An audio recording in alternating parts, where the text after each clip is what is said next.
welcome to Abah Quran Channel. Ya ayyuhalladzina amanu taqullaha haqqa tuqatih wa la tamutunna illa wa antum muslimun. Hadirin yang berbahagia, tidak terasa hari ini kita sudah memasuki hari yang ke-9 ya, hari ke-9. Semoga Allah memberi kebaikan kepada kita supaya kita bisa tetap sehat, bisa selalu mengamalkan apa yang diajarkan Allah. Hadirin yang berbahagia, pemirsa, saya ingin menyampaikan sebuah ayat yang yaitu surat Ali Imran ayat 14 ya. Ayatnya berbunyi, su'ina linasi hubusawati minan nisa'i wa banina wa bantarati wal kontrati minad dahabi wal bidati wal haulil musawamati wal an'ami wal harsi dalika mataul hayati dunya walau indah husnul ma'ab. Artinya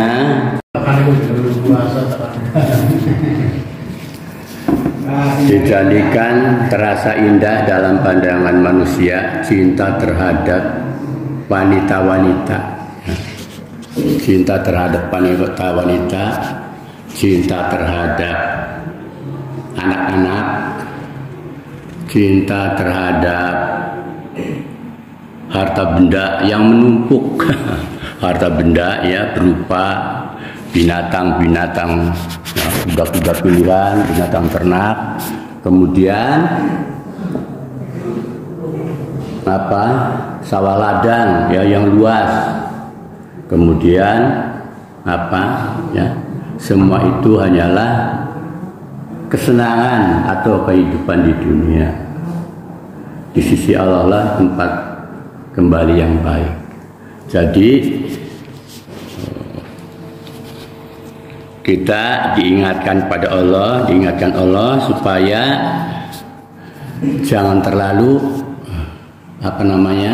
tergiur dengan dunia ya. Jangan tergiur dengan dunia ya, tetapi ingat ya kepada hidup dan kehidupan ini akan berakhir ya.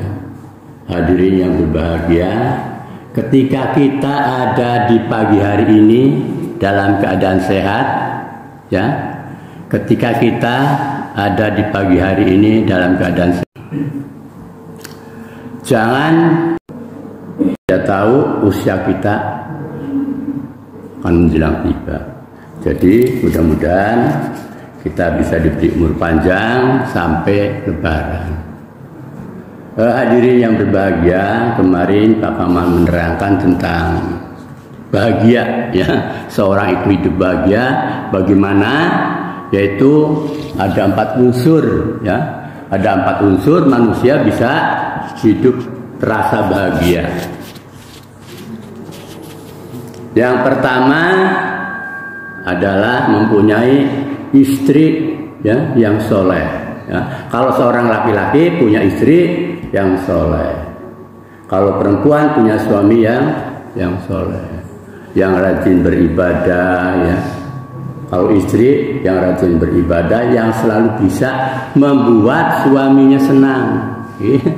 Istri itu membuat suaminya bahagia. Ketika dilihat oleh suaminya, istri itu terasa menyenangkan itu ya, menyenangkan ya, tindak tanduknya taat patuh kepada suaminya. Kemudian yang kedua, punya anak-anak yang soleh ya, yang pinter-pinter, manut-manut ya. Kita melihat sejarah ya, jangankan lagi istri-istri kita mungkin ya tidak punya jasa dalam rumah tangga. Istri Nabi saja ya, ada yang tidak taat dan patuh kepada suaminya ya. Sehingga ketika Allah menurunkan azab, istri Nabi itu termasuk orang yang diazab Allah ya. Istri siapa? Istri Nabi Lut ya. Istri Nabi Lut itu di negeri Sodom orangnya mereka ya kepada Allah. Ya. Ini istri Nabi Nuh ketika di rumahnya ada tamu, dia keluar diam-diam memberitahu tetangga nungguin ku ana tamu, wah wonge cakep-cakep. Ya.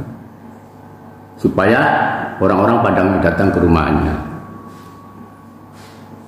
Cerita negeri Sodom itu cerita orang-orang yang senang melakukan tindak tindakan sodomi istilahnya, karena sodomi itu maka negeri Sodom.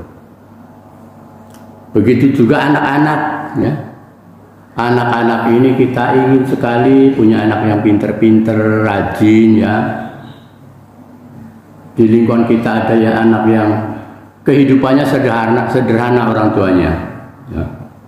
Dia kuliah ya, orang lain pakai motor ya, dia bersepeda ya.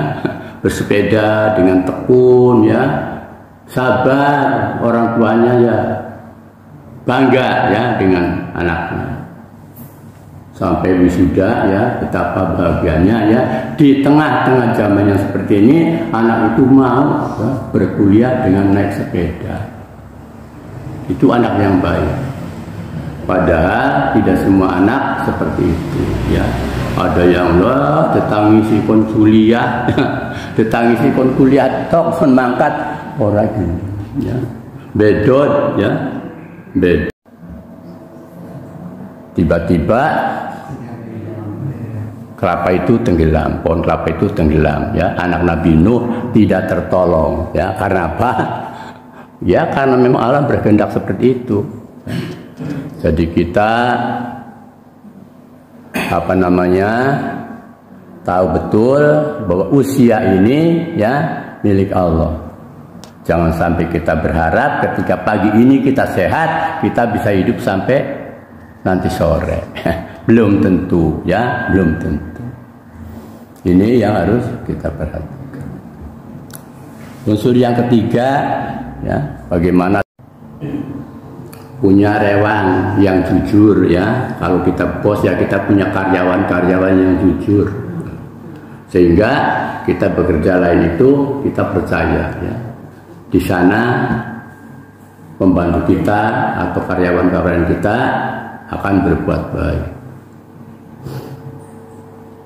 Saya punya kawan ya, cerita dia bekerja di kapal ya. Dia bekerja di kapal, dia dekat dengan manajer kapal. Dengan manajer apa nahodanya ya, bosnya.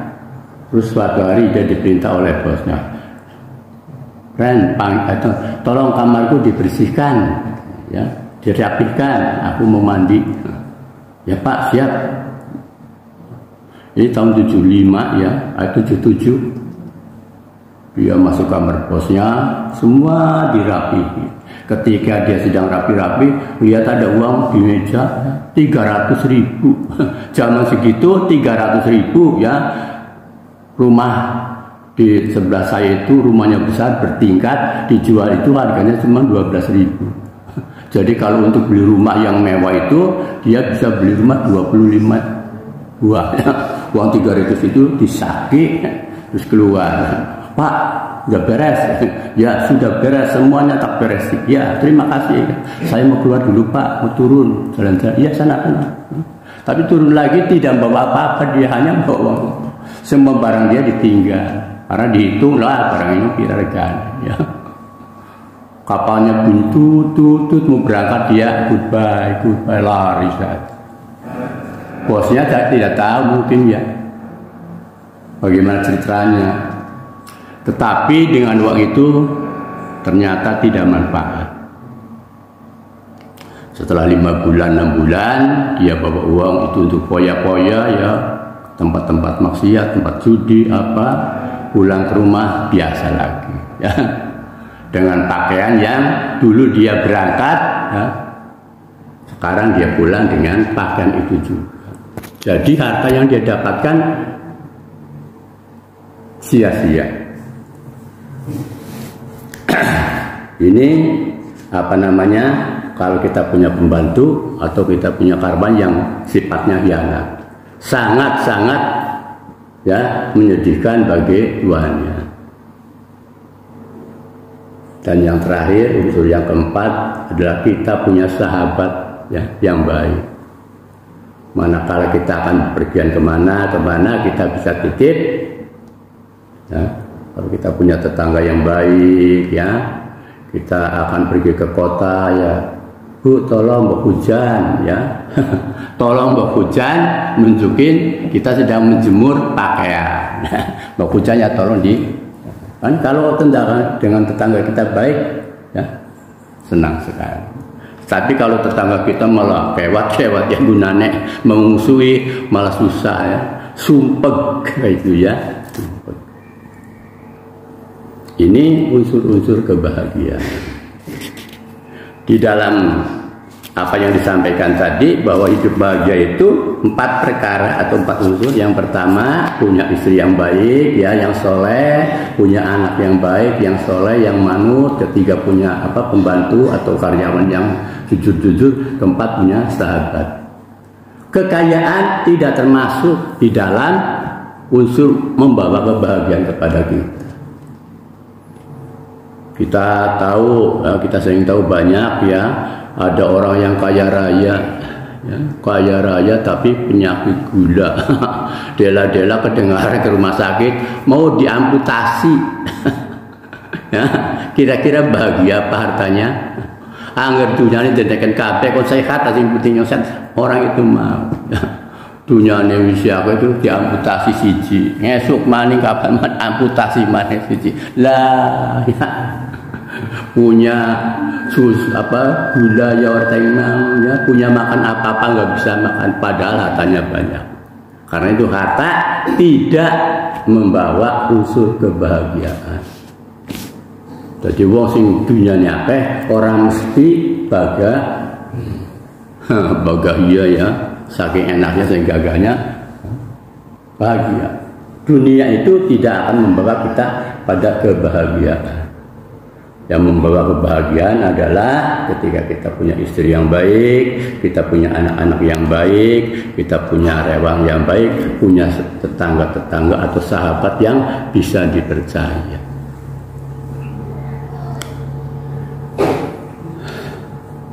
Harta tidak menjamin ya kebahagiaan bagi pemiliknya. Bahkan bisa jadi bumerang bila pengelolanya tidak hati-hati. Harta akan ditanya ya dari mana didapatkan ya. Kita akan ditanyakan kamu punya harta sebegitu dari mana? Nggo ngapa ya? Kita akan ditanya dari mana harta itu dan untuk apa. Karena itu ya, di dalam agama sangat dianjurkan untuk sangat berhati-hati ya, untuk sangat berhati-hati dalam mengelola harta itu. Para petani ya kadang-kadang kalau macul ya galangane tanggane ke sempal.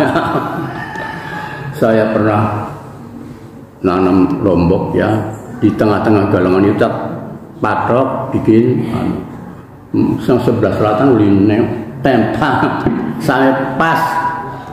Saya kira akan ditempel lagi ya, enggak ditempel lagi.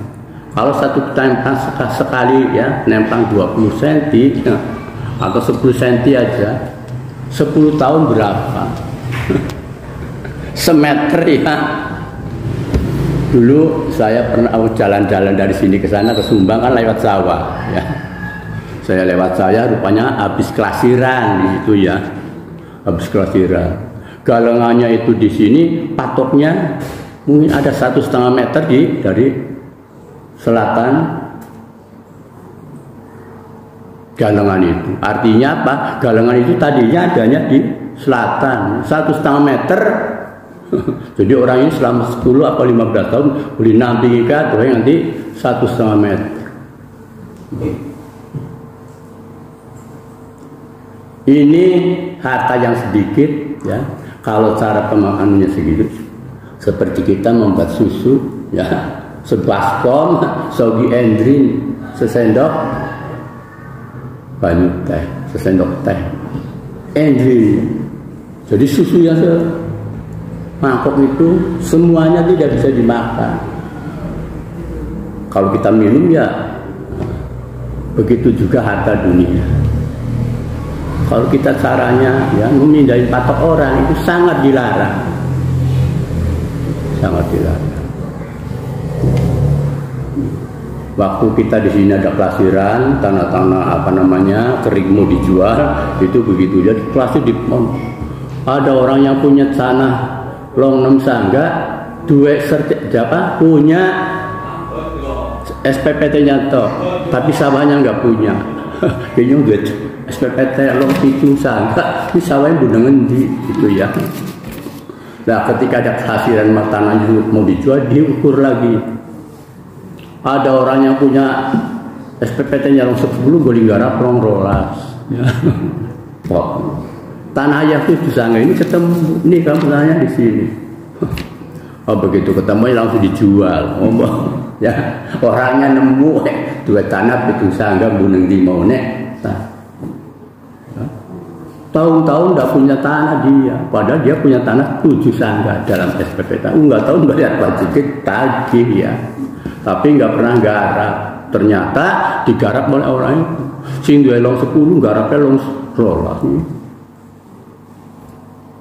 Bumpa dong pelentos sing bener uring itu ngene. Sawah dhewek sing gitu. Oh, duwe sawah wong 10 make wong 12 ya jadi. Ya mesem ya, potong saja. Nah, ini ya. Karena itu di dalam hidup kita ketika kita ditinggal orang tua atau ketika kita dapat waris ya, itu haram hukumnya ya, waris itu ditunda-tunda. Jadi begitu orang tua kita meninggal 40 hari atau 100 hari waris itu dibagi. Ya, saya ketika ditinggal orang tua, kenapa? Karena mengganti sampai seperti itu. Ada hak orang lain, apalagi hak anak yatim ada di situ, oleh kita dikelola. Dikelola, boleh kelola orang benar. Ya. Itu jadi bumerang bagi kita. Ya. Karena itu lebih baik ketika ada waris, ini, ya, dibagi segera. Kalau sudah dibagi, kok ini bagian kamu, ya bagian kamu. Ada 2 anak yatim yang jadi tanggungan kita kelola. Karena kalau diberikannya anaknya masih kecil-kecil nggak mampu oleh Pak D-nya apa oleh miliknya hartanya si ahli waris ini karena anaknya kecil-kecil kita kelola. Kita kelola juga harus dibuat situ. Ini anak ini habisnya sebulan setahun berapa? Sawahnya kalau kita kelola hasilnya berapa? Kalau masih lebih tetap ditabung, dihitung ya. Kalau dia punya sawah bagian sebau umpamanya, ya sebau kalau kita kelola berarti anak ini dapat bagiannya. Kalau dapat sebau itu 2,5 ton atau 3 ton, dapatnya 1,5 ton karena yang 1,5 ton nanti untuk kita ya yang mengelola. Nah, cukup enggak dia? Untungnya setengah pintar, berarti dia punya tabungan 1 pintar. Ditabung sudah besar dikasihkan. Saya punya teman di Datar itu begitu, dia cerita ya, aku dua bude kayak wonyong. Orang ngerti ya, setiap kakak-kakaknya udah bisa dibikinin rumah, lah bagian dia ya, dia bungsunya. Rumahnya sudah pada bocor, dia beli seng. Aku ganti seng. Budenya, kok syaratnya apa? Ganti seng, Mbak. Oh, dimarahi. Kemudian tak teman, kayak duit gitu. Kayak ngomong si Anu, ngomong itu Bang Batu katanya si asli gitu. Dia anaknya manut ngomong ini soal Jepang ibu dan. Lalu dia pikir bekerja, ketika dia pulang rumahnya sudah rata. Rumahnya sudah rata ya, sudah diduduk-duduk gitu ini. Oleh budenya ternyata dibikinin rumah. Karena apa? Karena harta orang tuanya oleh budinya yang setelah dia dibikin rumah, semua anak-anak keponakannya dipanggil di jelenter-jelenterkan. Ini bagian kamu, Bang. Ini selama dia kecil sampai besar sampai budenya yang nanggung itu. Dia tidak mengerti, ya karena membocor dia bikin beli sengar bendang-dani, gitu ya. dia punya tanggung jawab ya, tapi oleh budenya dimarahi. Kemeledak banget katanya.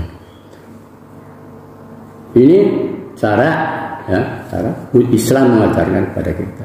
Jangan sampai harta warisan itu lama dikelola oleh seseorang. Mau nanti jadi susut. Hak orang lain kita yang akan. Kan harta ini akan ditanya dari mana kamu dapat, bagaimana cara kamu mengelola, dan untuk apa.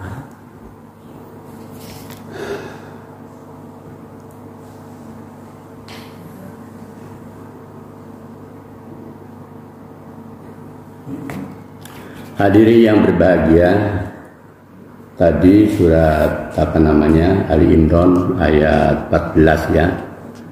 Di situ diterangkan bahwa harta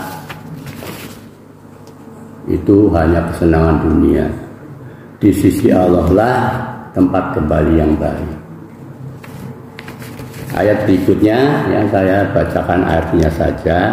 Katakanlah, maukah aku beritahukan kepadamu apa yang lebih baik dari yang demikian itu? Untuk bagi orang-orang yang bertakwa ya, bahwa di sisi Allah ada surga ya. Di surga mengalir di bawahnya air-air sungai ya. Mereka kekal hidup di dalamnya ya, dan di pasangan-pasangan itu. Pasangan-pasangan yang suci dan ridha Allah ya, dan ridha Allah. Dan Allah Maha melihat hamba-hambanya ya. Kalau surat Al-Hasr ayat 18 mengingatkan kepada kita, apapun yang kita kerjakan itu Allah tahu ya, kita harus berhati-hati. Jadi apa-apa yang kita kerjakan semuanya Allah mengetahui.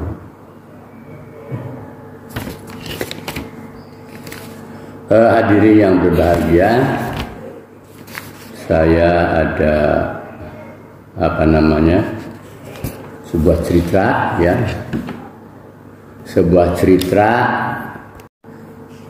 bagaimana digambarkan ya, pada suatu hari Rasulullah sedang berbincang-bincang dengan sahabatnya,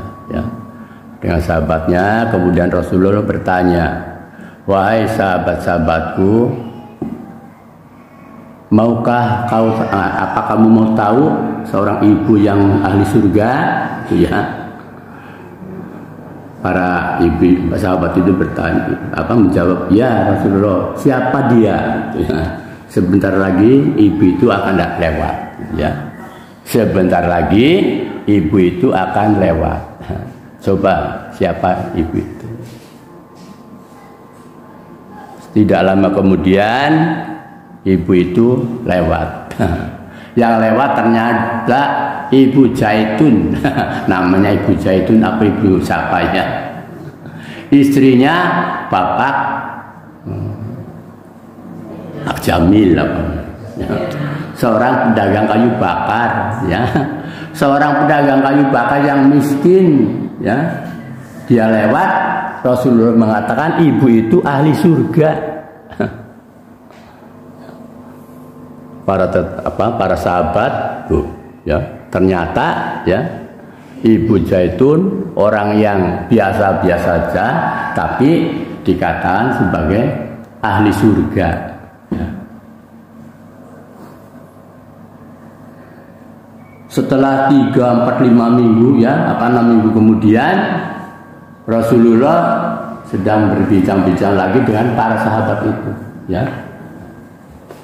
Rasulullah bertanya lagi, apa kamu mau tahu siapa ahli surga? Gitu ya. Ya Rasulullah, coba siapa? Kalau yang sedang berbincang-bincang ini 8 orang, yang 4 orang itu berdoa, ya Allah, mudah-mudahan istriku yang lewat ya. Ya Allah, mudah-mudahan istriku yang lewat. Yang lewat Bu Zaitun lagi ya. itu ibu itu lagi, ya, yang lewat ibu itu lagi. Akhirnya pulang para sahabat itu bercerita kepada istri-istrinya. Ya. Rasulullah bilang, ya Ibu Zaitun itu ahli surga. Berarti dia orang baik sekali, ya. Amalan-amalan apa yang dia punya? Istri-istri para sahabat saling bergunjing, ya, betapa Ibu Zaitun, ya, seorang ibu yang termasuk keluarga miskin, adalah seorang ahli surga. Kemudian 5-6 minggu kemudian Rasulullah sedang bercerita dengan para sahabat itu. Rasulullah bertanya lagi, apakah kalian ingin tahu seorang ibu ahli surga yang muda? Ya Rasulullah, siapa dia? Ya.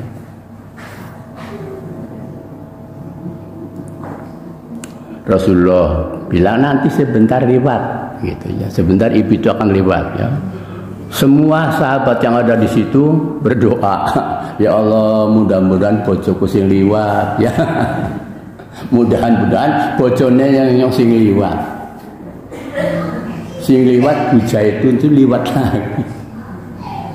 Loh, Bu Zaitun, ya, ternyata liwat lagi.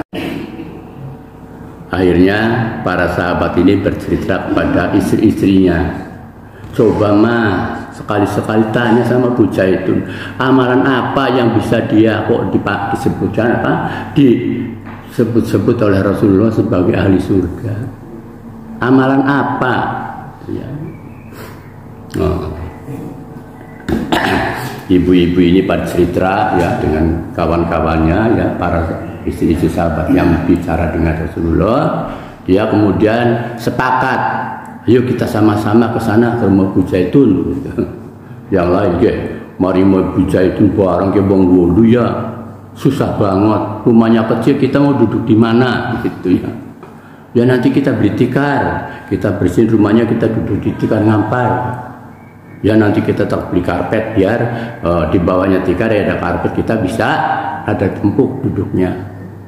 Yang lain ya nanti aku yang beli aqua, ya aku yang beli hadiah, ya, beli baju, beli pakaian untuk Bu Zaitun, ya, ada yang beli makanan, ya.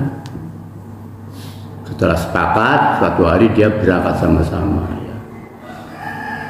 Nah, Bu Zaitunnya di rumah baru bersih-bersih rumah, ya, bersih-bersih halaman. Jam 9, nah, antara jam 9-an mungkin, ya, tiba-tiba dia melihat ada rombongan ibu-ibu sedang jalan-jalan.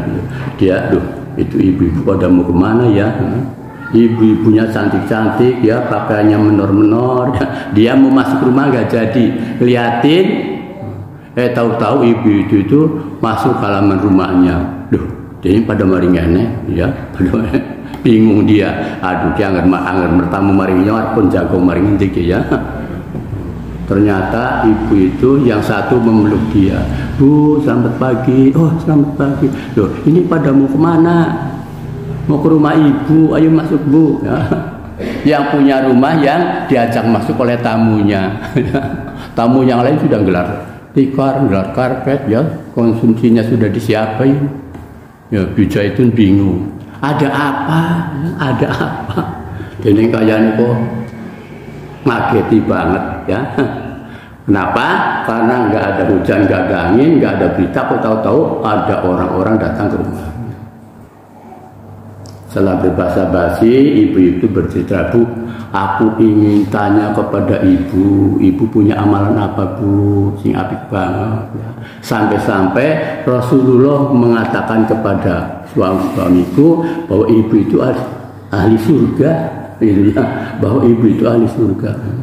Bu Zaitun bingung, loh, saya sih ahli surga, amalan apa? Saya nggak punya amalan apa-apa. Mau ibu sering salat tahajud kalau malam, Bu? Enggak, saya kan tahajud kalau suami saya bangunin, saya dibubuk suruh tahajud, ya. Tahajud saya sendiri niatnya aja lah, kadang-kadang jarang, ya. Mungkin setahun sekali deh, ya, tahajud. Sholat duha, lah sholat duha yang kerja capek-capek, ya, ngurusi kebun, ya. Lalu apa Bu? Apa yang biasa ibu lakukan kalau suami mau pergi? Ibu itu cerita, ya kalau suamiku akan pergi, aku bangun tidur, aku menjelang air, ya. Menjelang air untuk mandi suami. Karena musim dingin, aku menjelang air, suamiku suruh mandi. Ketika suami mandi, aku bikin serabi, aku bikin kopi.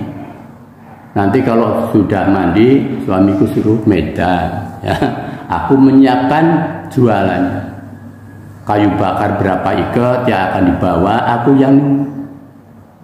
aku yang menyiapkan pikulannya di sini tempat. Kalau suamiku berangkat, aku antar sampai ke depan jalan, ke pinggir jalan ya, di depan rumahku, aku berdiri di pinggir sampai suamiku tidak terlihat. Jadi ketika suaminya jalan ya, terus nanti belok kanan apa belok kiri gitu ya. Kalau di sini tuh sana itu belok kanan apa belok kiri. Kalau suamiku sudah tidak terlihat, aku baru masuk. Kayak gitu Bu, iya kayak gitu. Kenapa ibu harus nunggu di situ di pinggir jalan? Ya mbok nanti suamiku ada yang tertinggal ya. Kalau dia sudah jauh, tiba-tiba dia ingat dompetnya ketinggalan, dia lihat. Kalau saya masih kelihatan dia puk-puk ya, menepuk-nepuk pantatnya, berarti dompetnya tertinggal. Aku ngambil dompetnya dan lari tak jujuk ya. Jangan sampai suaminya tuh yang pulang kembali ke rumah mengambil. Kalau suamiku ya berarti topinya ketinggalan ya. Aku segera lari ambil topinya aku angkat. Supaya apa?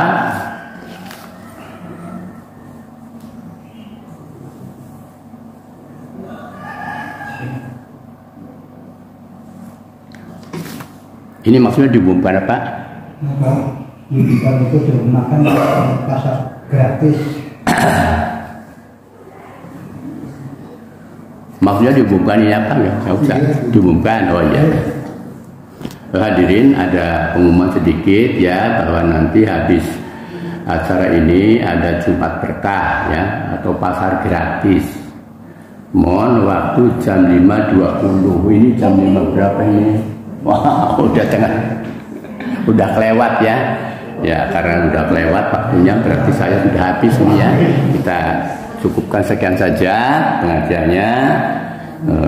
Banyak kesalahan-kesalahan yang saya sampaikan, mohon maaf ya.